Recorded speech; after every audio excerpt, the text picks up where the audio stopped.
नतीजों के बाद अब बीजेपी में संगठन बदलाव की चर्चा है। चर्चा इस बात को लेकर भी है कि राष्ट्रीय अध्यक्ष जेपी नड्डा की जगह कोई अन्य नेता लेगा। यह कयास तब और भी प्रबल हो गया जब नड्डा को कैबिनेट में लिया गया। नड्डा के अब मोदी कैबिनेट में स्वास्थ्य मंत्री बनाए जाने के बाद इस बात पर जोर दिया जा रहा है कि बीजेपी एक व्यक्ति एक पद के सिद्धांत के चलते इसी महीने के भीतर नए अध्यक्ष की घोषणा कर सकती है, क्योंकि नड्डा का कार्यकाल इसी महीने खत्म हो रहा है। इसी बीच पार्टी के राष्ट्रीय अध्यक्ष पद की दौड़ में कई चेहरे सामने आ रहे हैं। कभी अनुराग ठाकुर तो कभी राजस्थान से ओम बिरला के नाम की भी चर्चा हो रही है। ये पहली बार नहीं जब उनका नाम इस तरह से चर्चा में आया। इससे पहले भी बंसल का नाम राजस्थान के मुख्यमंत्री पद के लिए संभावित दावेदार के तौर पर भी खूब उछला था। बता दें 20 सितंबर 1969 को उनका जन्म राजस्थान के जयपुर में कोटपुतली में हुआ था। उन्होंने छात्र जीवन में अखिल भारतीय विद्यार्थी परिषद के सदस्य के तौर पर राजनीति शुरू की थी।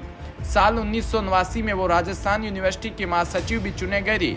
इसके बाद आरएसएस से जुड़ गए और 1990 में आरएसएस प्रचारक के तौर पर काम करना शुरू कर दिया, जिसके बाद वह बीजेपी सदस्य के तौर पर सक्रिय राजनीति में भी आ गई। अमित शाह के करीबी माने जाने वाले बंसल ने 2014 में लोकसभा चुनाव में अहम जिम्मेदारी निभाई थी। पीएम नरेंद्र मोदी के चेहरे पर सत्ता में आने की कोशिश में जुटी रही बीजेपी ने यूपी में बंसल को जिम्मा सौंपा था। उन्होंने यूपी के को इंचार्ज के तौर पर पन्ना प्रमुख की रणनीति को जमीन पर उतारने में बड़ी भूमिका निभाई।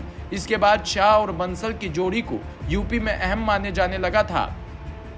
खास बात यह भी है कि बीजेपी का प्रदर्शन बीते 2 लोकसभा चुनाव के मुकाबले इस बार निराशाजनक रहा।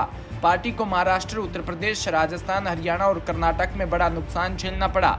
ऐसे में नए अध्यक्ष के कंधों पर इन राज्यों में संगठन को नए सिरे से मजबूत करने की चुनौती भी होगी।